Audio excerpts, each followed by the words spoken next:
Hello दोस्तों, welcome to ICM channel. आज हमसे यहाँ पे डिस्कस करने वाले हैं दो स्टॉक के बारे में। पहला है आपका आरबीएनएल, दूसरा है आपका आईआरएफसी। तो इस वीडियो को अंत तक देखना, क्योंकि देखो खास तौर से जो है आरबीएनएल में लगातार ही गेन दिखने को मिल रहा है। अब ऐसा क्यों हो रहा है? लगातार ही यहाँ पे ऑर्डर ही आते हुए दिखाई दे रहा है।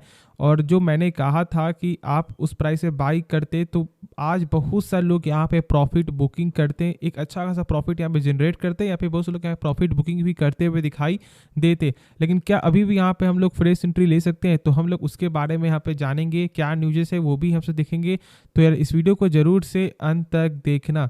तो चलो स्टार्ट करते हैं और पहले डिस्कस करते हैं यहाँ पे आरबीएनएल के बारे में, यानी कि रेल विकास निगम लिमिटेड के बारे में।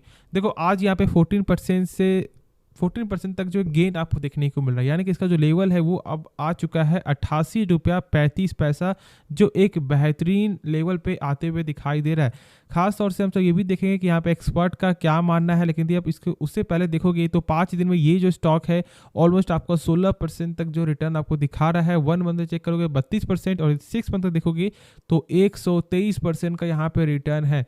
तो क्या है यहाँ पे सारा गेम ही पेशेंस का है। मान लो यदि मैं थोड़ा यहाँ पे चार्ट खोलता हूँ, ठीक है, 5 साल का यहाँ पे देखते हैं, तो 5 साल हुआ भी नहीं है। यदि हम चार्ट देखेंगे तो क्या देखने को मिलता है कि लगभग आपको जो है 2019 से 2021 तक जो है इसका प्राइस था आपका 25 रुपया 20 रुपया, ठीक है।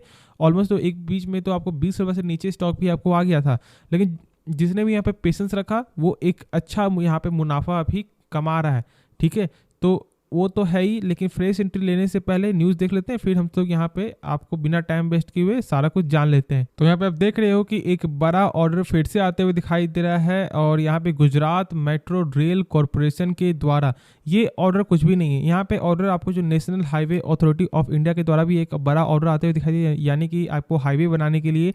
और यहाँ पे भी आपको जो गुजरात मेट्रो रेल कॉरपोरेशन के द्वारा ऑर्डर आते हुए दिखाई दे रही है। हम यहाँ पे चेक करोगे तो क्या देखने को मिलता है कि जो सूरत यानी जो मेट्रो जो फेज है ना, वो 40 किलोमीटर से लेकर 40 किलोमीटर का यहाँ पे कवरिंग है। 38 यहाँ पे आपको स्टेशन है, साथ साथ यहाँ पे 2 आपको जो डिपोट्स यहाँ पे है। यानी कि एक बड़ा यहाँ पे ऑर्डर है। ये छोटा मोटा ऑर्डर नहीं है, ये बड़ा ऑर्डर है। और खास तौर से आपको जो national highway authority of India के द्वारा से भी लगभग 700 करोड़ से ज़्यादा का ऑर्डर आते हुए दिखाई देगा। ये 2-3 ऑर्डर नहीं, बहुत सारा यहाँ पे ऑर्डर है। लेकिन ये जो तेजी हुआ है ना, ये ऑर्डर की वजह से ही तेजी आपको देखने को मिला। लेकिन अब यहाँ पे ये जानो कि बहुत सारे जो एक्सपर्ट है, यदि आप चेक करोगे तो डाटा के अनुसार बहुत सारे ब्रोकर जो यहाँ पे बोल रहे हैं कि इसका लेवल आपका होना चाहिए 61 का। तो यहाँ पे 2 जो आपको एक्सपर्ट है उनका ऐसा मानना है कि अभी इस स्टॉक में आपको बाई करना चाहिए, यानी कि उनका जो रिकमेंडेशन है वो स्ट्रॉन्ग बाई देखने को मिल रहा है। तो हम लोग यहाँ पे तो अभी फर्स्ट कहेंगे, क्योंकि 2 यहाँ पे बोल रहे हैं बाई करने के लिए, तो एक बोल रहे हैं कि इसका लेवल आपको होना चाहिए 61 का। तो क्या हम लोग भी यहाँ पे बाई करें या फिर सेल करें? तो देखो समझो, यहाँ पे बाई यदि करना है ना, तो आपको जो है शॉर्ट टर्म के लिए बाई करो फिलहाल अभी, ठीक है। और आपको स्टॉप लॉस यहाँ पे लगाना है। बाकी लॉन्ग टर्म के लिए यदि आप सोच रहे हो यहाँ पे बाई करने का, मान लो बहुत ज़्यादा आपको हार्डली यहाँ पे आपको थिंकिंग है, तो फिर अभी पूरा पैसा मत लगाना। जितना भी यहाँ पे लगाने के लिए सोच रहे, जैसे कि मान लीजिए आपके पास 1 लाख रुपए यहाँ पे लगाना है इस स्टॉक में, ठीक है। तो क्या करो कि 15,000 रुपये लगाओ, फिर आपका थोड़ा स्टॉक गिरता है, फिर उसके बाद यहाँ पे एवरेज करो। ऐसे कर करके स्टॉक में यहाँ पे फिलहाल आपको बाई करना है। देखो यहाँ पे इसका पी कोई ज़्यादा हाई नहीं है, ठीक है, 30 के अंदर का ही पी देखने को मिलता है। लेकिन आप ये जानते हो कि जब भी कोई स्टॉक में रैली आएगा तो ऊपर से यहाँ पे प्रॉफिट बुकिंग भी देखने को मिलेगा। अब ये जो है ना, अभी रैली ही देखने को मिल रहा है, यानी कि ऐसा हो सकता है कि ये जो लेवल है आपका 88 रुपये का, ये शायद बढ़कर आपका 150 भी चला जाए, या फिर अभी यहाँ पे घटकर आपका 60 में भी आपको आ जाए। ये दोनों चीज़ यहाँ पे पॉसिबिलिटी है। तो इसलिए मैंने कहा कि यदि आप शॉर्ट टर्म के लिए बाई करने के लिए सोच रहे हो इस स्टॉक को, तो आपको स्टॉप लॉस जरूर मेंटेन करना होगा। और यदि आपको लॉन्ग टर्म के लिए है तो 15% से ज़्यादा पैसा अभी मत लगाना। देखो कंपनी शानदार है, कोई भी इसमें शक नहीं है, ठीक है। लेकिन एक जो हम लोगों का एक आपका रूल होता है कि किस तरह बाई करना है फिर जो सेल करना है, तो बस वही चीज़ मैंने आपके साथ शेयर किया। बाकी आगे आपकी मर्जी है, पैसा आपका है, रिस्क आपका है, प्रॉफिट आपका है। बस मेरा काम है आप लोगों का सलाह देना आप लोगों को। तो बस मैंने वही आपके साथ यहाँ पे शेयर किया है। तो एक बार कुछ भी करने से पहले ज़रूर से इसके बारे में सोच समझ कर ही फैसला लेना। तो चलो फिर अब हम लोग यहाँ पे नेक्स्ट स्टॉक के बारे में डिस्कस करते हैं, जो है IRFC। तो हम सब बात करेंगे यहाँ पे IRFC में, और यहाँ पे ऑलमोस्ट आपको 6% तक गेन देखने को मिला है आज के दिन। तो यहाँ पे क्या न्यूज़ देखने को मिल रहा है, तो ऐसे तो यहाँ पे आप जान लो कि IRFC हो या फिर आपका RVNL, दोनों का कनेक्ट जो है ना एक न्यूज़ से ही देखने को मिलता है। खासतौर से यहाँ पे IRFC में इसलिए ज़्यादा हो रहा है क्योंकि देखो यहाँ पे एक रिपोर्ट आपको आया संडे के दिन, और उसमें यहाँ पे क्या लिखा हुआ था कि 120 जो है वंदे भारत का प्रोडक्शन यहाँ पे देखने को मिल रहा है, यानी कि बन रहा है। 120 वंदे भारत की मैं बात कर रहा हूँ, ठीक है। अभी आप जानते हो कि पूरे भारत में जो है 15 बंदे, ऑलमोस्ट 14 वंदे भारत जो चलते हुए दिखाई देता है, जिसमें से एक अभी और चलने वाला है जो आपको साउथ इंडिया के रूट से यहाँ पे जाएगा, जो मैंने आपके साथ यहाँ पे शेयर किया था। और देखो यहाँ पे IRFC में इसलिए हम लोग ज़्यादा फोकस कर रहे हैं क्योंकि देखो जब 120 वंदे भारत का जब आपका प्रोडक्शन हो रहा है अभी, तो यहाँ पे आपको जो है IRFC का भी टारगेट बढ़ते हुए दिखाई देगा। क्यों? क्योंकि देखो IRFC ही आपको फाइनेंस करता है, या फिर आपको IRCTC हो या फिर आपको रेलटेल हो, कुछ भी हो, जितना भी रेलवे का आप स्टॉक देख रहे हो सबका फाइनेंस यहाँ पे IRFC ही करता है। जिससे कि मान लो आप जानते हो कि जो बजट है, बजट में यहाँ पे 10 करोड़ आपका पार हुआ, 10,000 करोड़ का बजट है, ठीक है, इस बार आपको जो रेलवे में, और रेलवे में जो 10,000 जो करोड़ बजट है वो सारा फाइनेंस यहाँ पे IRFC ही करेगा। यदि आपको IRCTC कुछ भी नीड है वो IRFC के द्वारा फाइनेंस होगा।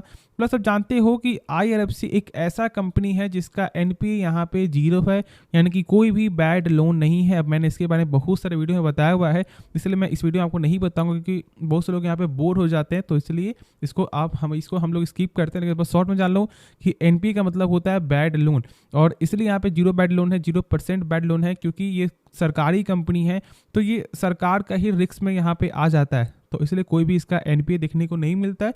इसलिए ये एक खास स्टॉक है, और मैंने तो इसको आपको 24 के लेवल से मैंने बोला था कि बाई करो, और इसका लेवल 32, 33, 34 तक आपको जाते हुए दिखाई दिया। और अभी मैंने कहा था लगभग 2-3 दिन पहले ही, जब मैंने इसके बारे में आपको डाला था वीडियो, मैंने बोला था कि देखो 27 के लेवल पे आप यहाँ पे स्टॉक को बाई करो, फिर से एक अच्छे प्राइस पे स्टॉक मिल रहा है। बस आपको स्टॉप लॉस मेंटेन करना था यदि आप एक शॉर्ट टर्म के लिए यहाँ पे ट्रेड कर रहे हो। बाकी लॉन्ग टर्म के हिसाब से तो प्राइस यहाँ पे गजब का प्राइस है, एक अट्रैक्टिव प्राइस है। स्टॉक थोड़ा करेक्शन भी आपको यहाँ पे हो गया था क्योंकि लगभग 34 के 35 के लेवल पे स्टॉक था, वहाँ से थोड़ा यहाँ पे आपको प्रॉफिट बुकिंग हुआ और स्टॉक का प्राइस यहाँ पे 30 रुपये में आपको आ गया। तो ये सब भी आपको मैटर करता है, इसलिए मैंने आपके साथ यहाँ पे शेयर किया था। बाकी जो भी न्यूज़ था मैंने वो भी आपको बता दिया है। बाकी यदि आपको कंपनी कुछ फंडामेंटल देखना है तो थोड़ा सा यहाँ पे आप जान लो। तो कंपनी यदि आप यहाँ पे सेल्स चेक करोगे तो यहाँ पे अप्स एंड डाउन देखने को मिलेगा। तो यहाँ पे गेन है, लेकिन अप्स एंड डाउन इसलिए है क्योंकि यहाँ पे आप जानते हो जब तक फाइनेंस नहीं करेगी तब तक कंपनी के यहाँ पे सेल्स ही नहीं बढ़ेगा। तो ये चीज़ आपको यहाँ पे समझना है।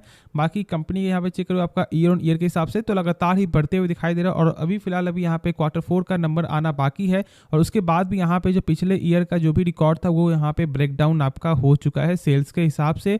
और साथ साथ यदि आप यहाँ पे चेक करो प्रॉफिट, तो प्रॉफिट भी आपका उसी प्रकार से जो ब्रेकडाउन यहाँ पे होते हुए दिखाई दे रहा है। अब हम लोग यहाँ पे आगे बढ़ेंगे तो देखो क्या देखने को मिलता है कि कंपनी का जो रिजर्व है वो यहाँ पे लगातार बढ़ रहा है, और साथ साथ जो यहाँ पे आपका शेयर कैपिटल है वो भी यहाँ पे सही ही देखने को मिलता है। और यहाँ पे आप चेक करोगे तो कंपनी का जो बोरोइंग है यानी कि कर्ज है वो यहाँ पे आपका क्वार्टर थोड़ा यहाँ पे कम होते हुए आपको दिखाई दिया था। तो ये सब एक अच्छा संकेत है। साथ साथ जो टोटल एसेट है कंपनी का वो भी यहाँ पे लगातार बढ़ रहा है। तो ये सब आपको यहाँ पे समझना है। बाकी तो देखो सब आपके हाथ में है, आपको स्टॉक को बाय करना है या फिर सेल करना है, लेकिन जो मेरा काम था बताना वो मैंने सारा कुछ आपको बता दिया है। और इसका यदि कुछ यहाँ पे देखोगे आपका जो शेयर होल्डिंग का पैटर्न, तो देख लो यहाँ पे 86% का होल्डिंग देखने को मिलता है, यानी कि यहाँ पे कहीं ना कहीं आपका जो OFS का यहाँ पे डर आपको सताएगा। तो इसलिए मैंने कहा था कि थोड़ा सा सोच समझ के, यानी कि आप जो है मिनिमम क्वांटिटी में, यानी कि देखो क्या करना, लॉन्ग टर्म पर्पस है ना, तो यहाँ पे आप 25 कर करके स्टॉक को बाई करो, ठीक है। शॉर्ट टर्म के लिए रिस्क है तो जानते हो, रिवार्ड है तो यानी कि स्टॉप लॉस आपको मेंटेन करना ही पड़ेगा। बस तो होप इस वीडियो में आपको जो भी मैंने बताया सारा कुछ समझ में आ गया होगा। बाकी जो भी डाउट है आप कमेंट में जरूर से पूछना। तो मिलते हैं नेक्स्ट वीडियो में, तो तब तक के लिए धन्यवाद।